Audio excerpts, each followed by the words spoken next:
Today we're talking about flags, anthems and emblems. Over 100 years of divisions, crises over those very thorny topics. We're also discussing accents and affected English cultured accents. And also we're talking about, has Ireland stood on its own 2 feet since it joined the EEC over 50 years ago?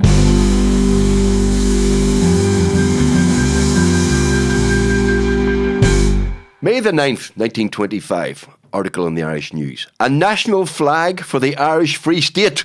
A correspondent, writing in reference to Mr. Archibald McGugan's artistic design for the Great Seal of the Free State, with the Brian Boru harp at its centrepiece, suggests the adoption of the harp as the national flag.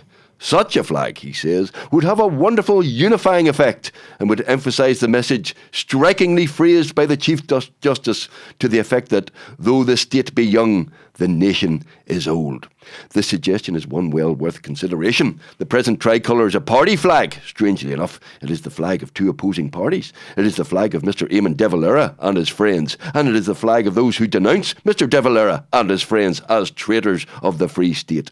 At any rate, it is a flag which was identified with methods and policies of which thousands of good Irishmen did not and do not approve. It surely would be better to have a flag under which all Irishmen could rally wholeheartedly in defence of the Free State, in preservation of the national liberties, and in securing the extension of those liberties to a united Ireland. A gold or an orange harp on a green ground might very suitably form a flag for a united Ireland. Welcome, ladies and gentlemen, to this episode of The History Boys. I'm Tim McGarry. I'm Cormac Moore. This is a podcast. We explore Irish history, inspired by what was reported 100 or 50 years ago in the pages of the Irish News. On this day, 100 years ago or 50 years ago. And what are we talking about this week? Flags! Oh, we love a flag. Jimmy Bryson will be tuning into this one avidly. He likes a flag too. Does he? I didn't know that. He's very keen on a flag. He's on 20 flags a day, that fella. Now, this is quite interesting. 1925, the Irish News are having a go at the tricolour. The Irish News, and are suggesting that we should have But the Irish News was the paper of the Irish Party, like Joe Devlin. Constitutionalism, and so John Redmond, Redmondite, Devlinite paper. So Devlinite was president of, the patron of the paper. So who was Joe Devlin? Joe Devlin, West Devlin. Belfast politician, Belfast nationalist politician. So constitutional nationalist, anti-Sinn Féin. Anti-Sinn Féin, but he was, he would have been a part of the Irish Party cohort, which was destroyed wiped out pretty much 1918 general election by Sinn Féin. But he still remained very popular in Belfast and always got elected there. But their flag always was this kind of green background, gold harp. And that was right. the flag of considered, the Irish Flag Day kind of would have marched to. Whereas the tricolour, even on the face of the tricolour, does sound like a very peaceful flag, peace between green and orange. Yeah. It had the denotions of being a Sinn Féin flag for years. My memory is the tricolour goes back to 1848 and the Young Irelanders. Am I right? Yeah, it does. My A level is kicked in again here, Cormac. Yes, I did, because I did a bit about the Young Irelanders, and that's where the first iteration Thomas Francis Meagher, the tricolour, green, white and orange. Yeah, exactly. So peace between green and orange. But by the early 1920s, it is associated with more with Sinn Féin. Am I right that the flag of the United Irishmen was a harp on a green flag? Did they? Yeah, I think that's where the Irish Party would have got that that idea from. They didn't just pick it up off the ground. It was the green background gold harp flag was around for a long time. So they had these competing ideas of what the flag should be, and then obviously the Free State comes into existence. It's not a whole country, it's a 26-county country, but they have to decide, what is our national flag going to be? What's our national anthem going to be? What other emblems of state are we going to have? And not just that, even like with postage stamps, like what's the masthead of Ireland? On papers and all that. Is it the whole island? Like I know people who tune into Met Éireann, Yes. and they see like 6 counties lobbed off of Ireland for the weather forecast. And in fairness to the Met Éireann, they said they don't have jurisdiction over the weather in the 6 counties, so Yes. they cannot give a weather forecast for the 6 counties. But can they not look out the window and assume that it might be similar to what's Donegal? That would be very professional. That wouldn't be very professional, would it? It wouldn't be pinpoint accuracy that the Met Éireann is known for. Yes, so in Moville you'll need a hat and a coat, but then Donegal or in Derry, sure, take tops off, you'll be fine. Well, we don't know. We've no idea, to do what you want to do. But that's slightly serious stuff. So the new Free State government, as we know, comes into effect in 1922. Yeah, officially 1922. The partition has happened. We'll know about the Boundary Commission and all of that and when the official boundary or border is, but people know where it is. Yeah. So the Free State, we're a new state, we're a new government. What's the first thing they do is they get tins of green paint and they start painting all the post boxes green. With the royal symbols on them, the red ones are all painted green, but it's still the same post box. But things like, it's a new nation, they have a civil war very quickly after they start. So these things take a bit of time before they settle down and to go, right, we're a new government. Well, what's our flag? What's our anthem? The flag now, in fairness, there wasn't much debate about the flag. It was the tricolour. Right. There was I've seen very little record of debate. Now the Irish News may have wanted it changed. And look, that's what I'm quite surprised at. Yeah. I mean, am I right? The flag that was flown over the GPO in 1916. Somebody told me it was a green flag with a harp rather than not the harp. It was Irish Republic. Oh, just the words Irish Republic. I think Countess Markovic actually painted it. Right. Designed it.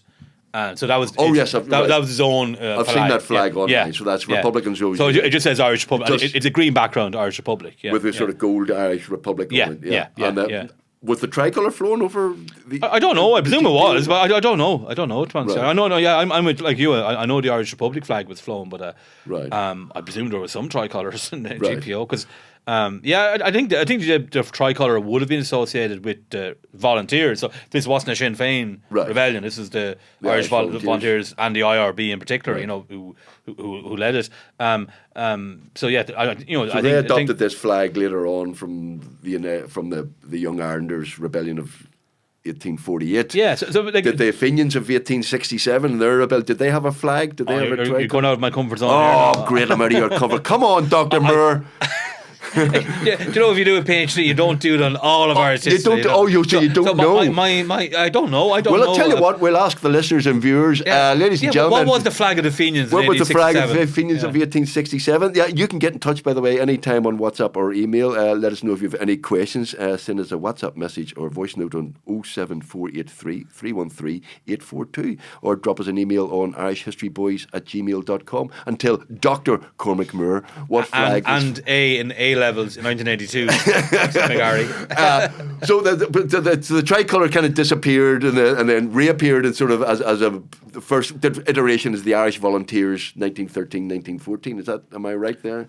To me, my reading of it becomes very prominent after the Easter Rising. So with the rejuvenated Irish Volunteers, the rise of Sinn Féin, then you see a lot more so-called Sinn Féin flags, and the Sinn Féin flag is the tricolour. Right. Okay. Even though, as you said, it's been in existence in 1848. Right. It's kind of it's seen as the main symbol, flag of Sinn Féin. And so once the government Irish Free State comes into existence, the flag is fine.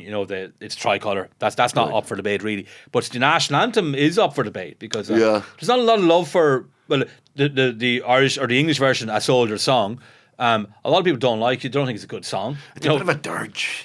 Yeah, I know a lot of people won't like me saying this, but I'm even though I go to a lot of GA matches from Laois, and we tend to lose a lot of them, but I'm singing it and out very loud, and then halfway through I just shout out Laois, Laois, Laois, and it ends before it halfway before it should end. This is not political, but God Save the Queen, King is an awful tune. Yeah. The Irish anthem, it's not great. I'm not mad at it as a song, but anyway, so it was the Soldier Song, and then the Irish version, Aran Naveen, and the Irish government was very lukewarm about that. There was a lot of back and forth.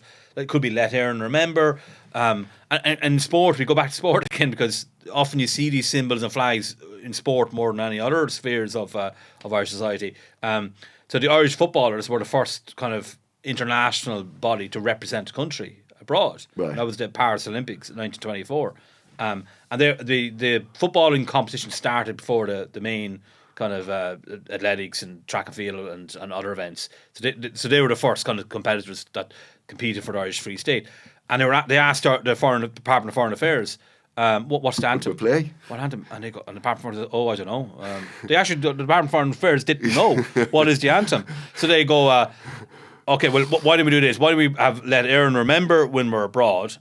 Let Erin Remember. Let Erin Remember. I think it's Thomas Moore song. And Let Erin. So the Irish footballers went out, and they were wearing blue jerseys as well with the Shamrock. They weren't wearing green at the time. And they went out to Let Erin Remember. And so it was decided Let Erin Remember would be when you're abroad. A bit like, Ireland's Call. And Oh, don't start me on that. Don't start me on that. But, so they got to Let Erin Remember in Paris, and then when they're back in Dublin, it's Our Own Naveen, or the English version of Soldier Song. So it was only, I think, the late 20s that they definitively decided it's Our Own Naveen is the national anthem. So, and there's loads of debate in newspapers, and a lot of people are saying what we've just said. It's not a great song, really. It's not a great tune. Yeah. Surely there are better songs that we could have as our national anthem. And now obviously it is like it's an anti-British song, like our soldiers killing British. Like, do we have to keep on singing this song for time memorial? Soldiers are we whose lives are pledged to Ireland, have come from a land beyond. I know the Irish version. Yeah, I don't. You only. That's why no one Do you sings not know the English version? I don't. No. You don't. I don't know the word English version. We better find this out. What is the English version? Soldiers are we whose lives are pledged to Ireland. I just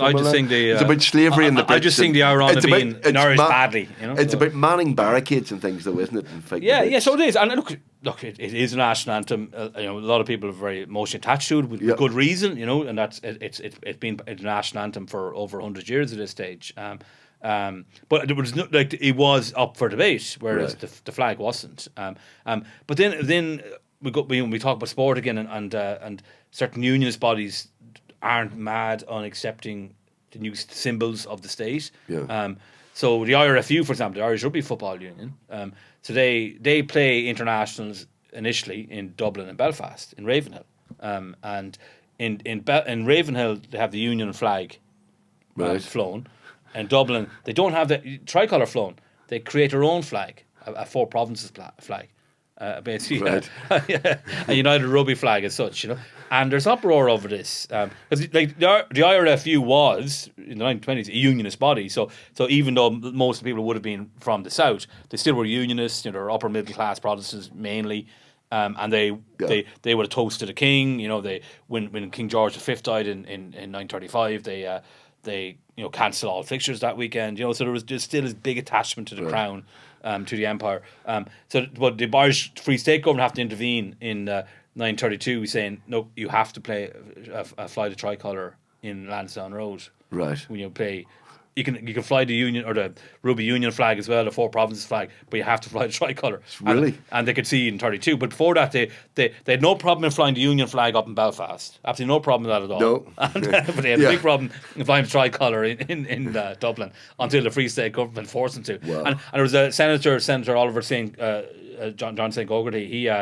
He was giving out a tennis match, Davis Cup matches, that they didn't have the tricolour. They had four provinces flag as well. And the RDS, the Royal Dublin Society, I don't know if you got to, or where the horse show. Oh, you've heard the of it, spring shows and all yeah. that. So the RDS was the Royal Dublin Society. So it had a very unionist kind of tradition. Right. It wouldn't fly the tricolour. It is event cider, and there was a big hoo-ha over that as well. So, on another podcast which I do, there's a great story about the. You do another podcast? I do another podcast. Obviously, this is far more crack, Cormac. Oh yeah, this is far better. This one. Northern Ireland played the Republic of Ireland in a very famous match at Windsor Park in 1993. You remember it was a horrible time during the Troubles. Yeah. Really, really nasty. But there was a friend of a friend telling me that when the Republic of Ireland came to Windsor Park to play Northern Ireland, there were flags flown above the stadium as the normal Union Jack, of course, for Northern Ireland, but no tricolour. What instead, the guy tell me, he's looking out the window, he's going, they're flying a Turkish flag. I go, why the they're flying a Turkish flag. Yeah, And the only explanation they could find was the referee was Turkish. Was there a Turkish flag? There was a Turkish flag flown over the ground in 1993 rather than the tricolour, which was... I think that has changed. That has changed substantially. I think for the first time ever, though, they played Amran Naveen. They played it for the first time ever at Windsor Park last year at a women's international. You're right. Women, Northern Ireland women played the Republic of Ireland women. The first time ever they played it at Windsor Park. And subsequently at another Northern Ireland match, Michelle O'Neill stood for God Save the King at Windsor Park for the first, I think, officially for the first time. Normally they kind of pretend not to or arrive late and all that. Pretend to be in the toilet. Is it playing that again? Sorry about that. But she stood respectfully for that. And so the progress is being made in these things. But then you get what we had, and we discussed this slightly last week. Rory McIlroy wins the Masters Grand Slam, blah, blah, blah, and puts up the Northern Ireland flag, the Northern Ireland banner, as it used to be called. Which isn't really an official flag at all. Sure. Yeah, but even the name as well of Northern Ireland and Ulster, is it's very problematic, should we say, for Northern authorities. Like, what is the flag? The red hand of Ulster, and they appropriated that, I suppose. That on the yellow background with the red cross and the red hand. But that was considered so it's very like Ulster. The Ulster province is the yellow background. Yes, and with the red, whereas the Northern Ireland is white background. And that was what they kind of ended up with. We did a programme, Pop Goes Northern Ireland, about the troubles, and this flag kind of emerged. I think it was always in the background in Northern Ireland, but always they flew the Union Jack, but to represent Northern Ireland separately, say at home international matches and stuff, this flag was used. But it only became very, very popular in early 1972 when somebody very enterprising basically made a lot of them and flogged them off during a particular time in the Troubles. And there's this whole he did better than Garth Brooks did in Dublin. It became kind of, it was one of those flags that then is now flown by loyalists and became very associated with loyalists. That hangover is slightly gone, but then Rory McIlroy... Just on the flag thing and Northern Ireland as an entity, because it's very easy, say, for Ireland, say the Irish Free State or Ireland, to have an identity because it was in people's minds. They had this idea of this concept of a nation for centuries. So it was somewhat easier job to come up with good symbols, good flags, anthems that represented what people in power consider to be the nation, But with Northern Ireland, no one asked for Northern Ireland. No one asked for this entity of 6 counties called Northern Ireland. Like, it's not a country, it's not a dominion. It's it wasn't when it was created, and so no one, like the Unionists wanted to be wholly within the UK. Nationalists obviously want to be with Ireland. So that's why there was this complicated, like, what is Northern Ireland? Do we want Northern Ireland? And that's why they constantly said it's Ulster. But they never got Ulster. They were offered Ulster, all of Ulster. When they couldn't have Ireland, the 9 counties. But then they abandoned Donegal, Cavan and Monaghan. So even though you'll always hear Ulster were Ulster men and we're fighting for Ulster, or we're competing for Ulster. It's 6 counties, it's Ulster is the historical province, 9 counties province. So that's difficult as well. But you still see it. I saw a lot with going back to Rory McIlroy, right? Great day for Ulster, the province of Ulster. Was he talking, or those people talking about the 9 counties, or were they talking about Northern Ireland? I presume they were talking about Northern Ireland. And the John Supple, or one of somebody fairly famous said, great to see a British sportsman, achieve such and such, and people going, how dare you say this? But the only British sportsman we don't, who's from Dublin, we don't commemorate is Conor McGregor, that great British sports person. That's another episode entirely. Not this podcast. But you see, this is part of the problem is with partition has worked. We were talking last week about Ronnie Delaney. Who I'd never heard of. And have you done your research on him since? I've done my research. He's a very, very famous man. He deserves all the respect that he gets. He won the 1,500 metres in 1956. But I mean, the partition has worked to that effect, and that culturally, and in sport. I mean, we don't. we don't read your news. We've Northern Ireland newspapers, we've Northern Ireland TV programmes, we've Northern Ireland radio presenters, you have Southern Ireland TV presenters. I'm a columnist of Irish News. So, I know, no. Maybe I'm unique. I know, but you knock on the door of anybody in Hollywood out the door here and say, name me 3 members of the Irish cabinet, the Southern cabinet. They wouldn't be able to tell you half of them wouldn't be able to tell you who the Taoiseach is. I'd say if you went into the streets of Dublin, you'd get the same answer. No, but my point is that partition has, and when it was suggested, and the New Ireland people go, we're going to have a New Ireland and stuff, and was suggested, well, what about symbols? What about flags? Well, in United Ireland, we need a new flag, we'll need a new anthem. And down south, there was a massive kickback going, what? How dare you even suggest that we're taking that the anthem might change or the flag might change? I found it very interesting. So most people in the south, I think it's normally around 2/3 would say they want the United Ireland. Yeah. Most polls, and that's been very consistent now over years now at this stage. But then when it comes to flags, do you want to change, or are you open to changing? Emblems like flags and anthems. Not a chance. It's I don't get that part. I'm a United Ireland. I want a United Ireland. Right. Very passionately, I want a United Ireland. And I would sacrifice a flag and anthem straight away. Yeah. No issue at all with that. Surely it's better for us to be united than actually worrying about a flag or anthem. I don't see the debate there, personally. Well, are the Irish News right then in 1925? And even though they're our sponsors, they're not always right, the Irish News. Are they right to say in 1925 that a green flag with a harp might work? I don't think it. I think it's a lovely flag, though. I like that flag. I'm fond of a harp. No, I think it's a great flag. I personally, if I had to choose a flag, I would prefer the green background and the golden harp. Right. Definitely, I would love that. But again, I think that should be up for debate. Let's talk. I know Brendan O'Leary wrote his book recently about making sense of United Ireland, and he actually came up with some concepts of what an agreeable flag could look like, and there was a number of different concepts that might work. But look, I think that's all up for debate. Same with the national anthem. You can't have our own Naveen. Yeah. You can't have God Save the King. So it's it's. They have to be up for debate. I personally think I think it's ridiculous to say otherwise. Yeah. God Save the Soldier song. I don't know. God Save the Soldier song. No. God don't save the Soldier song. What about a flag with a harp and Rory McIlroy on it? Yeah, you're not a big fan of golf yourself, so no, I don't think you'd be too happy with that. No, would you? I would ban golf. Seriously, I would. A Scottish sport. Golf was never banned by GA. It was only soccer, rugby, and cricket and hockey. It didn't see golf as a competitor. A Saxon barrack sport. But the flags and symbols and emblems, they're always there though. They're always there in the background, and they're always like potentially tipping points. Right. Actually, golf it was kind of a minor incident in the 50s. This golfer from Drogheda or Dundalk, somewhere allowed anyway, Philomena Garvey, and she was representing Ireland and the UK on the Curtis Cup to play against America. But the blazer had a Union Jack, a Union flag, and she refused to compete. So I'm representing Ireland, not Britain here. And so they didn't decide to change it to have the blazer, which on the outside you had the 4 countries, England, Ireland, Scotland, Wales, and in the middle the Union flag. Right. And she was okay with that. She was okay. But all of these incidents always come up. They're I know people say they're trivial, but they do, flags are and songs and emblems. They're kind of the allegiances, outward expressions of your identity. Yes. And in sporting context, that's why we often get very emotional in international events. I remember the 1990 World Cup.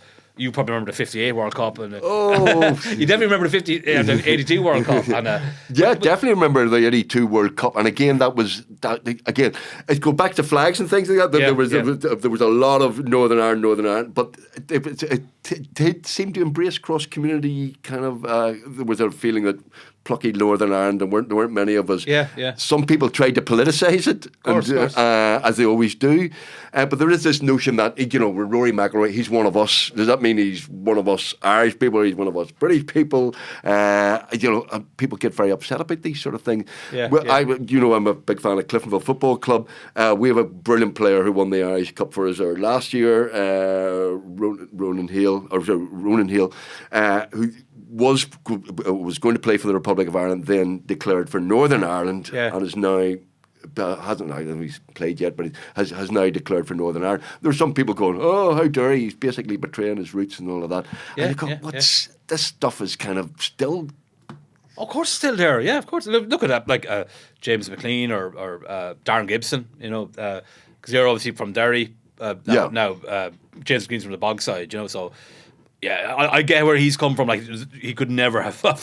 He could never have played for Northern Ireland. And not did he want to. You know, he was always going to play for the Republic. Yeah.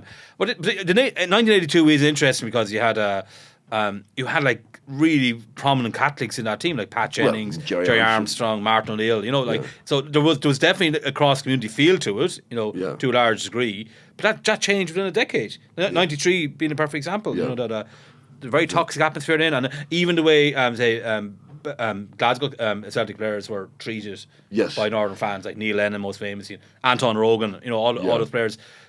Things changed, I think, after that, you know, in terms of and more people from the north that were, say, from the nationalist community would have, you know, thrown their weight behind the Republican team, which started doing very well from the mid 80s. Again, that's partly the success of the team, partly the politics of the time, partly other efforts. The IFA particularly made a lot of effort to desectarianise. You have to be their fan base. You know, used to be kind of all Linfield. Should they get rid of the anthem though? What? Yeah, of course they should. Yeah. Oh, absolutely. Yeah. I think personally, as long as they don't replace it with Ireland's Call, I'm happy. But even Ireland's Call, Ireland's Call is a funny story as well because Phil Coulter. Yeah, but no, but the first World Cup, Rugby World Cup, was 1987 in Australia, New Zealand, and. Don Lennon, former international, he was on the team. He's a pundit now at RT. They go out into the pitch. First game they were playing, I think they were playing Wales with someone in the first game, and they'd no national anthem, and they couldn't play. The IRFU said we're not playing our Own Aveen, right? And so they go, and one of the players had a tape of the Rose of Tralee. so the footage of the Irish team had to go out to the Rose of Tralee, and the Irish players that are lining up. I know, and you can see they're absolutely disgusted, and no one knows the words of the song. They look completely garmless. You listen to the Rose of Tralee, and then they lose to Wales in the match. All right, well, you see the Rose of Tralee versus the Haka. I think that might have intimidated. Which is more intimidating, the Rose of Tralee or the Haka? You know? So that was so then that's where the kind of the idea of Ireland's Call came from. You know, and it was Phil Coulter wrote it in the 90s, and it's been acceptable ever since as the. Yeah. It's kind of the anthem of the Irish rugby team. But obviously they still play Our Own Aveen in Dublin though, right, as well as Ireland's Call. But they only play Ireland's Call when they're abroad. Right. Yeah. So they don't play... They don't play Our Own Aveen in they don't play it anywhere outside Ireland? Yeah. Oh, really? Only on Dublin they play Our Own Aveen. Yeah. That's the arrangement, yeah. Right. Yeah, so it's still there. It's all complicated, you know. It's all flags, emblems, and anthems, you know. Well, it's still there. Well, the Irish News in 1925 were suggesting that the Free State should adopt the harp, green background, which I'm quite fond of that. You know. Do you think most people on the island would go with it? No. No. We have an email from a Mr. Bryson from Donaghadee. Says no. That's it. That's it. Again, if you want to get in touch with us, call us or email us or WhatsApp us. We're on 07483 313 842 or drop us an email on irishhistoryboys@gmail.com. You're from County Laois. What did it used to be called before the... I don't know. Was it the Queen's County, the King's County? Was it the Queen's County? I've actually written a book about Laois this year and Laois and the Irish Revolution, and it was called Queen's County officially, right, and then Sinn Féin took over most local government bodies. What does Laois in 1920. Mean? It's just an old name, you know, Leaks. Like the constituency, there was two constituencies in Laois called Leaks and Ossory, and there was an old traditional name going back centuries, and that was the name they decided on in 1920. So and Portlaoise, the county town, was called Maryborough after Queen Mary. So and that was officially changed as well. So similar to what we're talking about, the Irish government changed things. Yes, Dunleary, you know, was Kingstown. Yes. You know, obviously Offaly was King's County. They removed King Billy in front of the statue of King Billy in front of Trinity College. And, King Billy, that he was there for a long, long time. I don't know what year they removed him. Yeah, was it 30s or something? But I can't remember exactly. But he was there for a while, and then I think the provost tried to remove. And Queen Victoria, she was outside Leinster House. What is the back of Leinster House? Yeah. Marion Square side. And they moved her, got rid of her in the 40s. Right. And have you ever been In to the Sydney? 40s? Have you ever been to Sydney, in Australia? No. Well, there's the one of the most famous streets, George Street, and there's a building called a QVB building, Queen Victoria building, and that statue is out there now, outside. Right. That was outside Leinster House. Dublin to Sydney. Yeah, so Dublin government gave it to Australia. They sold it to them, probably. Probably sold it. But yeah, all of these things like are anything with royal prefix. Look, you still have a lot of things in Dublin with royal prefix on them. I do another Royal history. Dublin Society, Royal Historical Society, and all those things. I do a history show with another chap by the name of David Hume of the Orange Order. Yeah, the long and short of it. But one of the things that he said that helped copper fasten partition, but helped enforce unionism, was the fact that all these symbols were being changed and names were being changed. And one incident in particular that he doesn't remember, but the unionists remember very strongly, is removing the obelisk at the Boyne that was blown up. There was basically an obelisk during Civil War, celebrating the victory of King William at the Battle of Boyne, and it was blown up. And I watched that episode, not the long and short of it. And unionists were going, well, wow, this is what we can expect down south. This is what we're going to get. We're going to get green posts, green this, that, and the other. We're going to get, Armand de Van, and we're going to get flags and tricolours and stuff. And we'll get the Catholic Church writ large. So why would we want them? Well, they're not there anymore. So now they're joining Ireland. All those issues that the unions had 100 years ago are all gone. We're no longer a Catholic state. It's a very secular society. Welcome aboard. All your issues are solved. Let's approach David with that. We should get him on here and have a chat with him about it. I think he might put you right on a few things. I'm sure he would. It's not that I want to criticise your accent ever. Yeah. But you're a leash man, yes, right? I am. Okay. And you do talk quite quickly. So do you, Tim. I've been told. Well, Belfast people are well known for talking quite quickly. I am definitely well known for talking. I want to talk about an article that appeared in the Irish News on the 7th of May 1925 about accent and culture, and this is quite a... it's quite a good article. It is quite a good... The Galway correspondent of a Dublin newspaper reported yesterday that a fashionably dressed woman named Margaret Mary Kennedy Rafferty, she's already got names, she's got more names than she needs, wearing a pince nez, that's the wee thing on your nose, the wee... aged about 42 years and speaking with a cultured English accent, was arrested by the civic guards in Galway. Miss or Mrs. MMK Rafferty was in fact charged with the rather common offence of obtaining money under false pretences.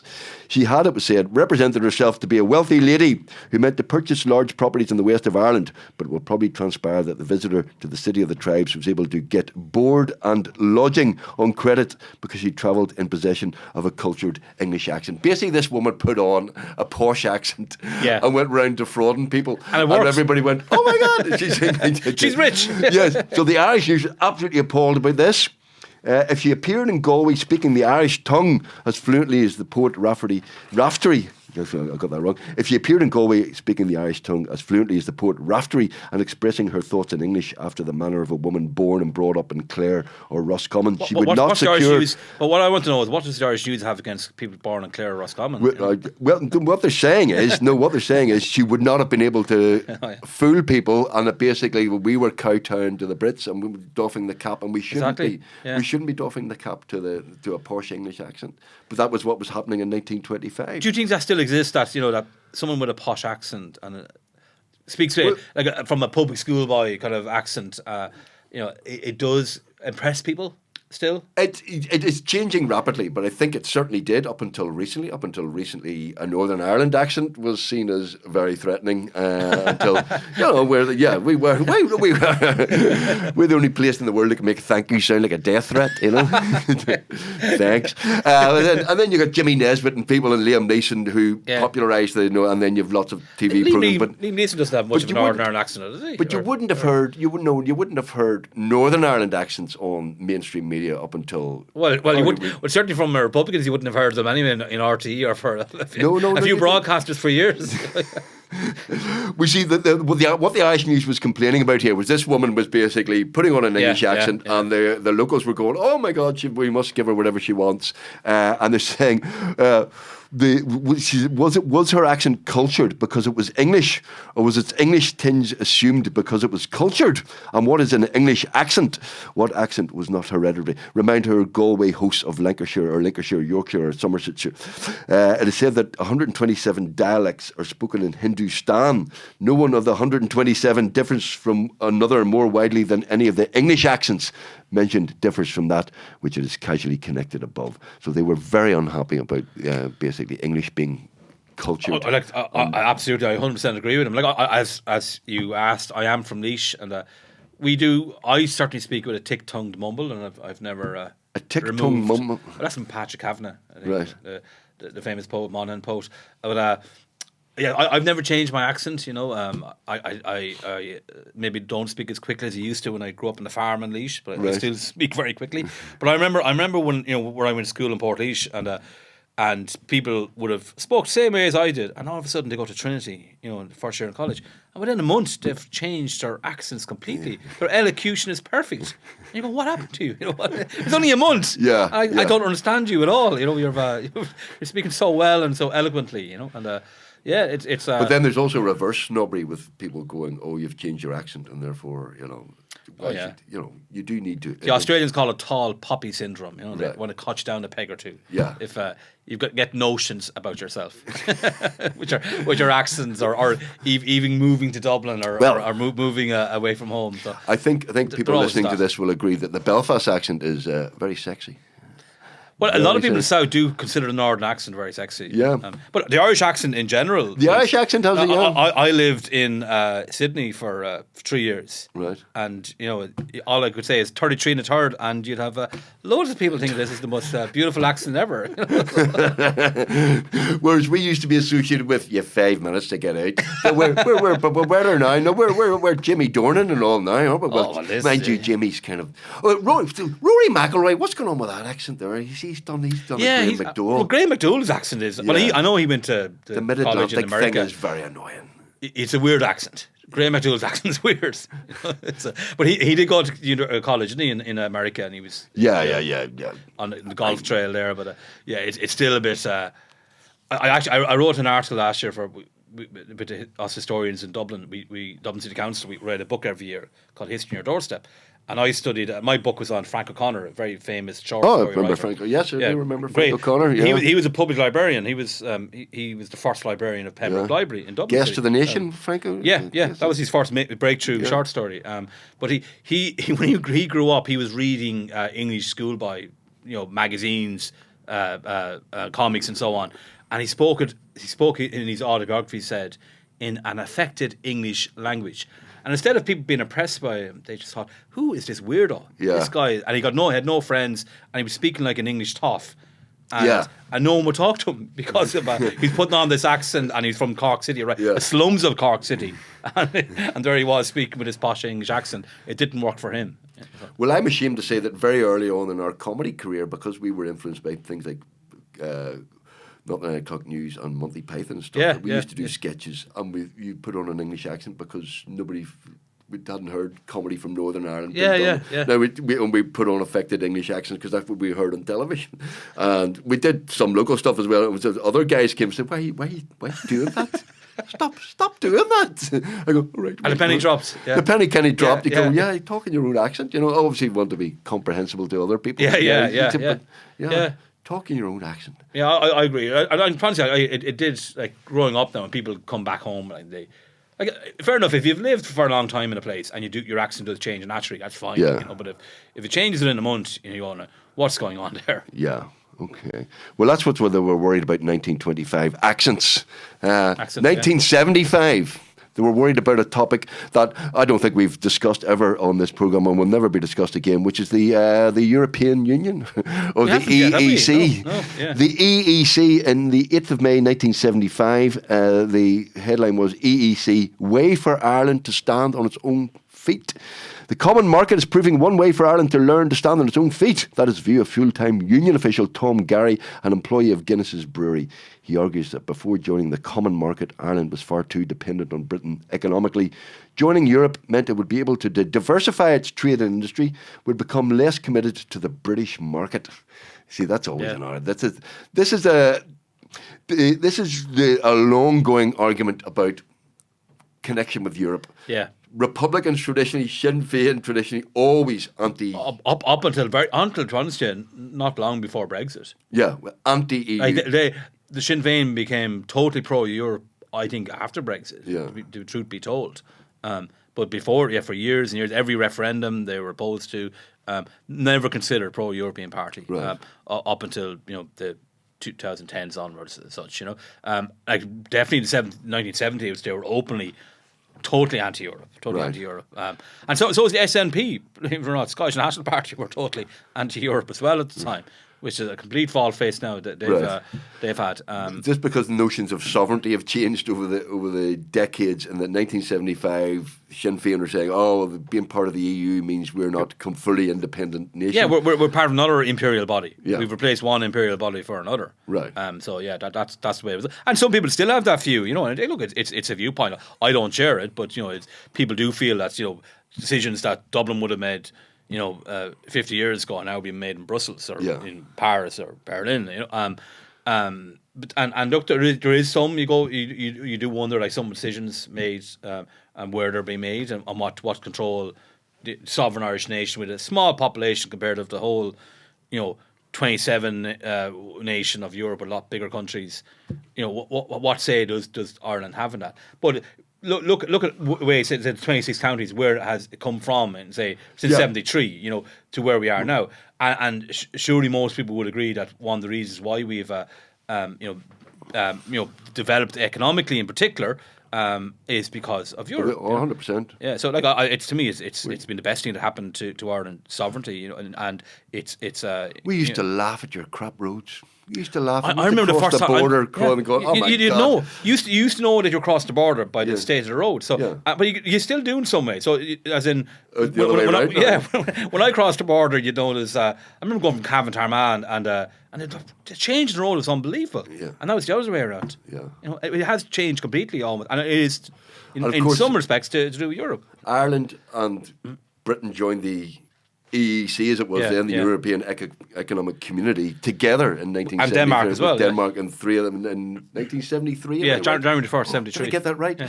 And the referendum in Britain was 75, was it? So yeah, there obviously is one in 70. Actually, no, I'm not sure. Did Britain have one in 72? But Ireland did anyway have had a referendum to agree to join the euro.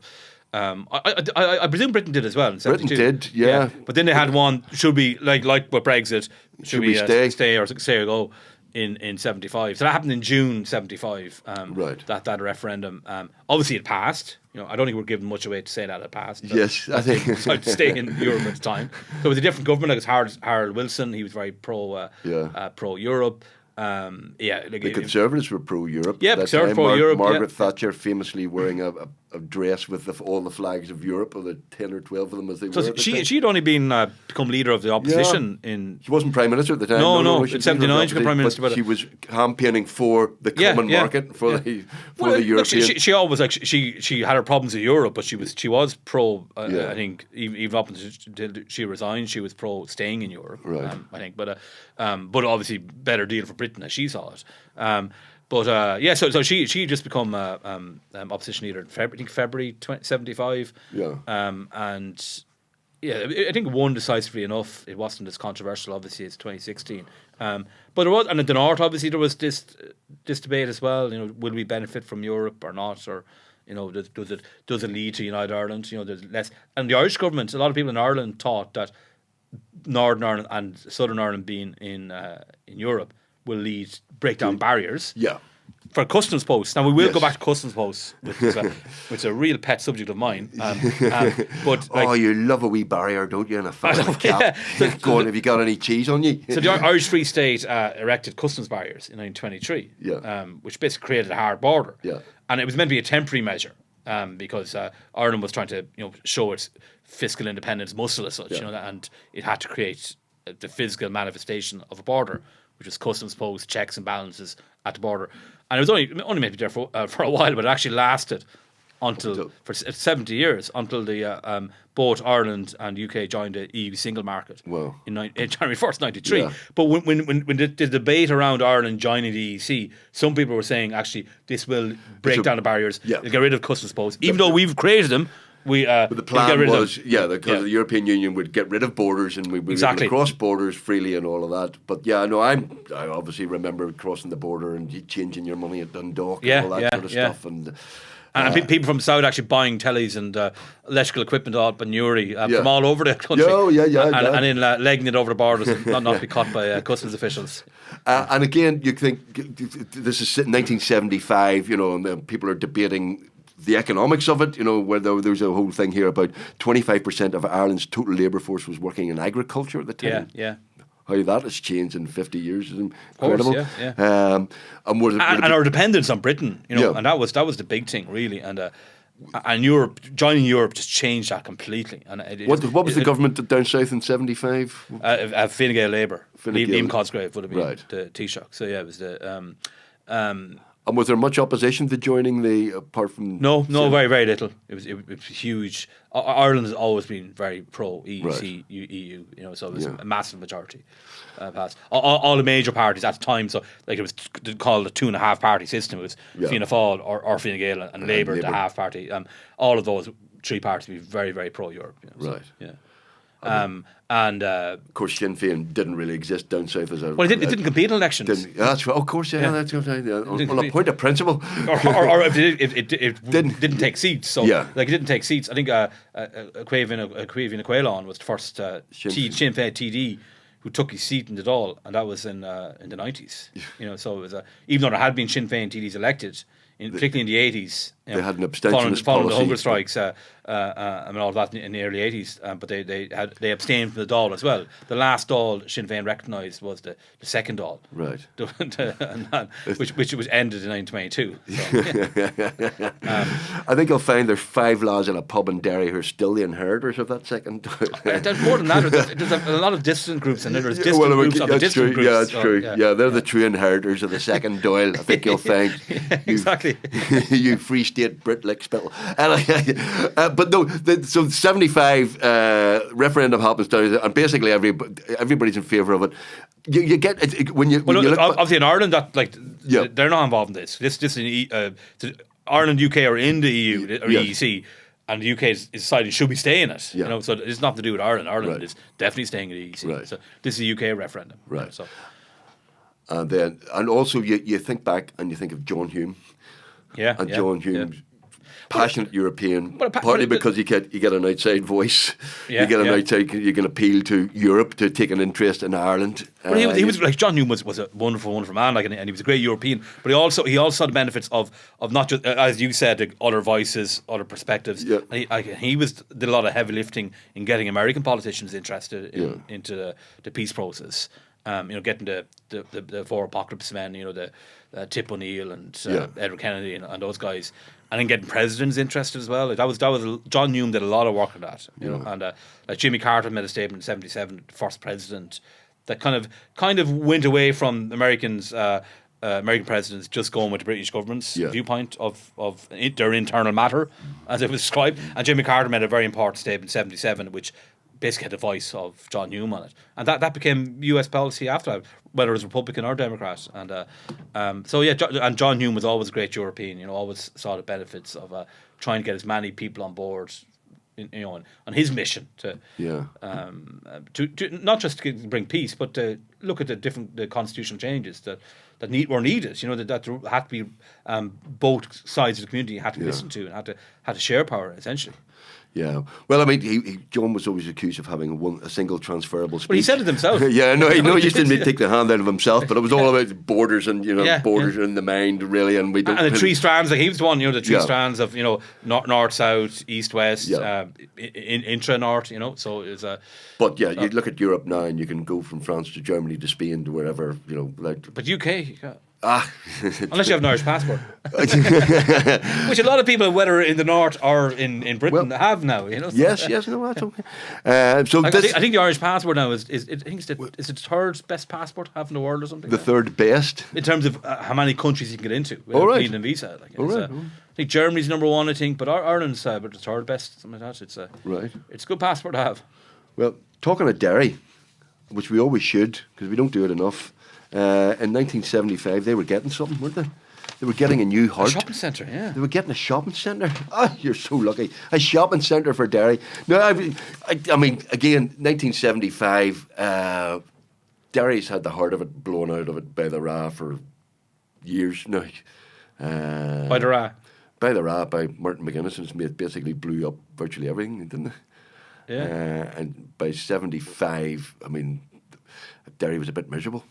Yeah. I'm sure they would say that the British had some part as well to play. I'm sure they would. Yeah, no, I'm absolutely. I'm not taking that away. But we've all seen footage of car bombs in Derry with the IRA. And then in 1975, the old city of Derry is to get a new heart. Is it here? Yeah. It says details of Derry's first £1 million commercial development in the city centre were revealed last night at a meeting of the City Council by the Area Development Officer, Mr. David White. The Department of Housing, Local Government and Planning have nominated Ravenstone Securities Limited to carry forward the design centre details for the Richmond Development Centre, which is the Richmond Centre in Derry. Have you Derry? You've been to Derry, of course, have you? I have, yeah. You know where the Richmond Centre is? I do. I have an idea of where it is, all right. It's a good spot, yeah. It's right near where the Millennium Forum. Yeah, it's right in the city, isn't it? Yeah. Right in the city, yeah. It's like...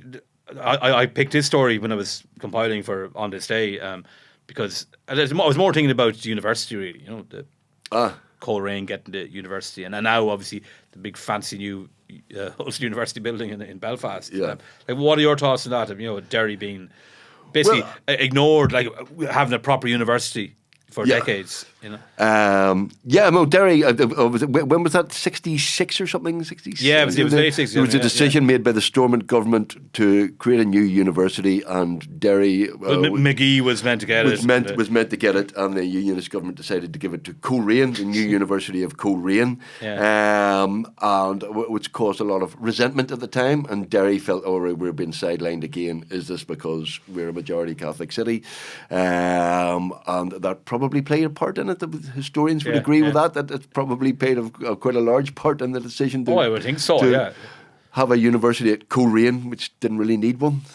I didn't see like what was the benefits of having Coleraine having a university, but I don't know, as opposed to Derry City. Yes, and obviously now, and there still is a lot of antagonism because new beautiful building that is the new Ulster University, not the University of Ulster, Ulster University. Ulster University, in Belfast. Now it has a brand new building, and yes, Derry is still waiting for a proper university.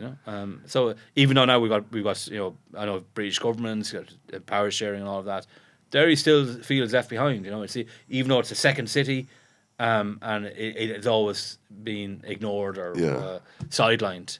Yeah. And this is like the time of partition. This was obviously the majority of Derry was Catholic, 55, but 45% unionists as well would have been.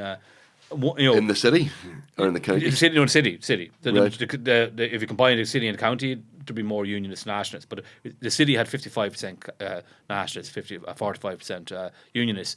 But even the unionists felt that they got a raw deal as well. Yeah. Because Belfast was always basically the centre and the priority, and they felt we need everything. And you see it in did you ever see that map of the railway lines in Ireland? In 100 years ago, there's literally like arteries going everywhere, all over Ireland, and now the whole kind of northwest is gone, completely empty of any railway service. Yeah, it still takes hours to get the Derry on the train. Yeah, but how many trains do you have to get? You have to go to Coleraine again. I think. Yeah. But if you're travelling from the south. Not a chance you get in the train. Yeah. You drive. Yeah. That's the only pretty much. So it is a standard. And then again, the whole A5 road as well. It's that whole debate is still there. Why isn't there a dual carriageway? Up to Derry City to into Donegal. It is a standard joke that Derry people do whinge a lot. But they have some. Is this from a Belfast man? Is it? Well, yeah. There's a great joke. How do you know if you're in a plane full of Derry people? Both engines fail, but you can still hear whining. That's a great joke. It's an old joke, but Derry, but even Derry people like that joke because I've told it in Derry many times. Derry's not going to be on your tours anymore. No, Derry's always on our tour. I genuinely love Derry, but no, they do. I mean, they had that bit of that reputation, but they do. I mean, with good reason, maybe, Tim. well, that's what I'm saying. That's what I'm saying. The good reason, the A5, the railway network, the Coleraine thing, the McGee still hasn't been expanded to the same. And it's kind of isolated up there and isolated because it's right on the border with Donegal. So Donegal people can't, I mean, a lot of Donegal people do go to Derry, etc. But it's kind of that whole having a line down the middle of it. Partition hasn't really worked for Derry, has it? No, or Donegal for that matter. So it's look. That's why we were discussing this today. Is because there's a new shopping centre. This was hopefully there was several some £1 million, multi-million, as we call it. Multi-million. What would you get? That was a lot of money. You wouldn't even days. get a house nowadays with a multi-million investment. But it seemed to be signs that maybe things are going to improve. Yeah. 50 years later, I don't think Derry people would agree. You wouldn't? I don't think Derry people would agree that things have improved. No. they're still getting a fair share Yeah. of investment and interest from the powers that be. You're probably right, and all of them agree on that. I think all of them. But if you want to let us know, though, you can get in touch with us on WhatsApp or a voice note 07483 313 842, or drop us an email on irishhistoryboys@gmail.com. And go to Derry, by the way. I was in Derry recently. Love Derry. Walls are brilliant. Yeah, I've been. I love Derry. Walls at Derry are fantastic. There's all sorts of bits and pieces. I stayed in the John Hume suite in the hotel in the city. John Hume suite. He's got his own suite. Yeah, no better man. Yeah, no better man. He's got the John Hume suite. Nobel laureate pictures himself. of him with the Dalai Lama and Bill Clinton and being battened by the RUC in 1968, which is fantastic, except not for a romantic weekend. That's all I'm saying. Right, okay. But go to Derry. You'll love Derry. Except not to John Hume's suite for No, John romantic Hume's weekend. Fair enough. Ladies and gentlemen, that's the end of this episode of the Irish History Boys. As Cormac said, feel free to contact us if you have any questions, anything you want to know, any topics you think we should cover. But we're covering topics from 1975, 1925 that appear in the Irish News on this day. I've been Tim McGarry, and thank you very much to Dr. Cormac Moore. See you next week. See you next time.